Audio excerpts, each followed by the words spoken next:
Hey church family, good to be with you today. Hey, I want to take you through 2 or 3 ways that the French Revolution copied its parent, the Catholic Church. So let me start off with the illustration, how you've seen, maybe you've been one of these kids where you can't stand your parents when you're a teenager and you say something like, I will never ever be like my dad. Maybe someone has an abusive alcoholic father. Maybe their dad wasn't alcoholic but he neglected them, and they just promise they're never going to be like their dad. And 20 years later down the road, they have their own kids and they open their mouth one day and out from their own mouths come the words of their own father.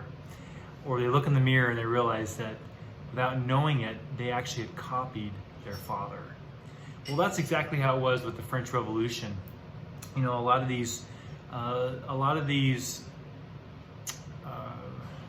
the revolutionaries were done with the Catholic Church. They wanted to overthrow this superstitious faith. They were going to base the nation on liberty and reason. And without knowing it, they had actually copied the ways of the Catholic Church. And so the 2 ways that I think are pretty prominent and fascinating is, number 1, persecution, and number 2, the overthrow of the law of God, or the manipulation of the law of God.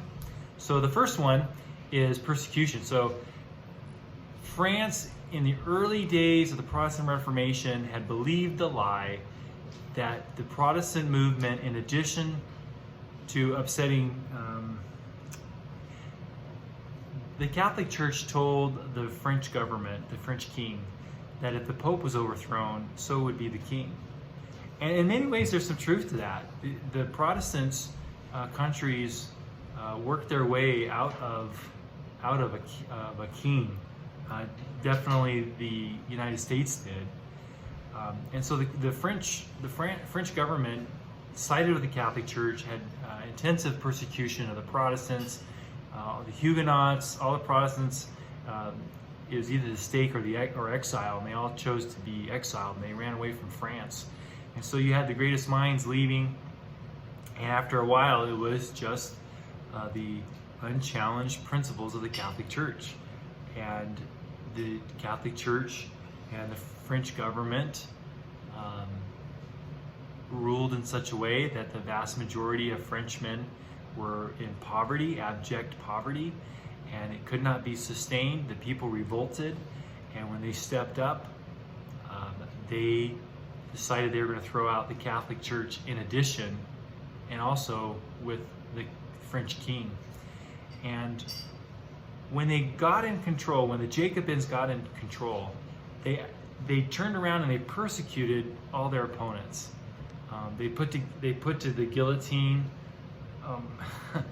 Everybody got put to the guillotine, feels like, in France. I mean, the people who initially killed the king and the nobles, they themselves were guillotined, a little later.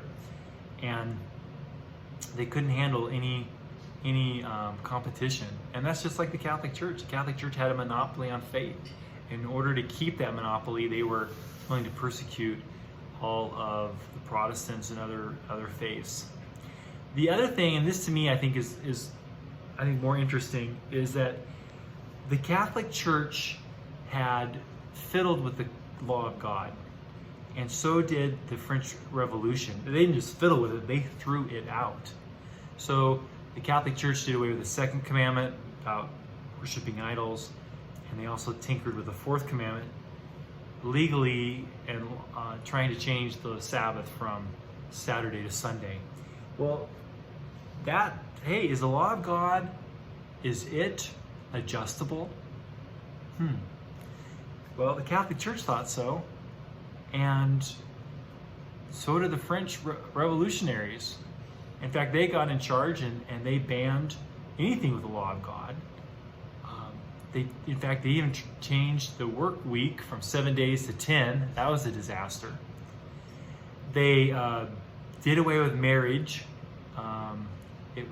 They eventually had to go back, but they tried a lot of weird different things. Of course, they had murder. There's a lot of thievery in these revolutionaries. And they absolutely were, it was very chaotic. In fact, there's a great storyline where Thomas Jefferson was trying to convince George Washington that they needed to do trade with France and not England. Oh, and they also really needed to help France in their revolution, just like France had helped America. And George Washington said, "Who am I supposed to help? I don't know who's in charge over there. They killed the king, and there's no government. It's a mess." And well, what did France do? France had taken the principle of the Catholic Church that God's law is manipulatable, and they had thrown it out. And so there's this quote from Ellen White in Great Controversy where she says, "Atheists, infidels, and apostates oppose and denounce God's law. But the results of their influence prove that the well-being of man is bound up with his obedience of the divine statutes. Those who will not read the lesson from the book of God are bidden to read it in the history of nations." There's something substantial about basing society on God's law. The law, how do I say this? I think for me the greatest illustration is the orbit of the earth around the sun.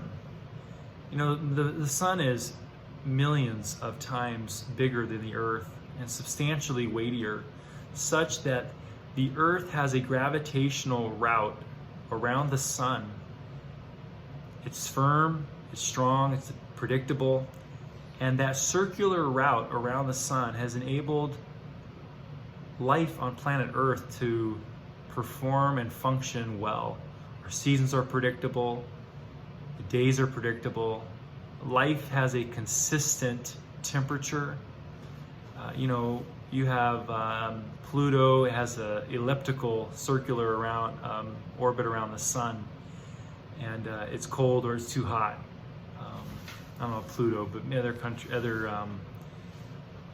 planets don't have a circular, so they have much wider swings in temperature.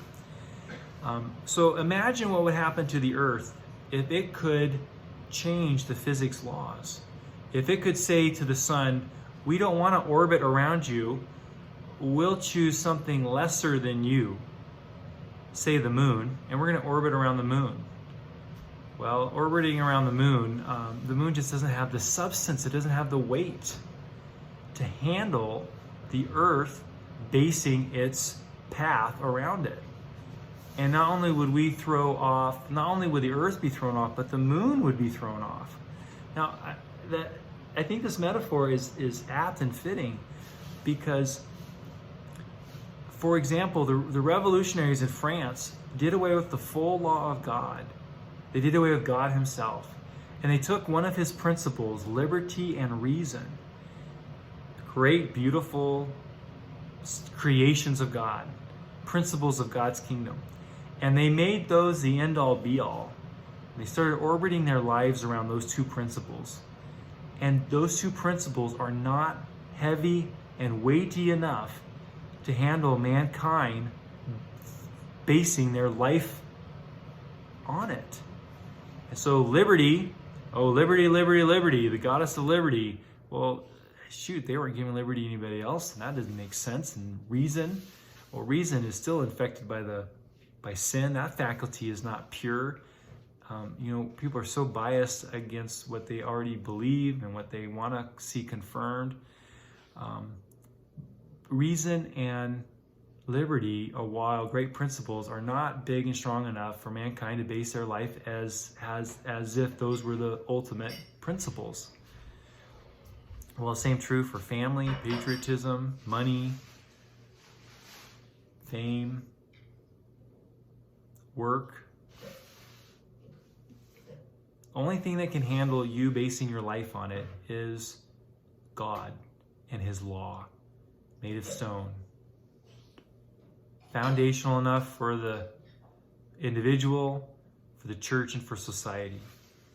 And I think to follow the course of Rome, where you can say it's manipulable, we can change one or tweak a commandment here, tweak a commandment there, and not to submit yourself to the fullness of God's principles is to set yourself on a path that eventually finds itself or your children or grandchildren following your example to the full length where the revolutionaries of France led. And that's just chaos. You know, life is beautiful, and in many ways it's amazing how life like fights and continues, but in many ways it's fragile. And to take the principles of God and set them aside is not good. You know, I think of Jesus when he said, Lord, thy will be done. And he would rather risk eternal separation from God than to step outside God's will and his law. That just blows me away. And if Jesus is willing to do that, maybe that's a good example for us. And I think as we worship the Creator God and Jesus, who's the lawgiver, we're realizing that he'll lead us into the right way. And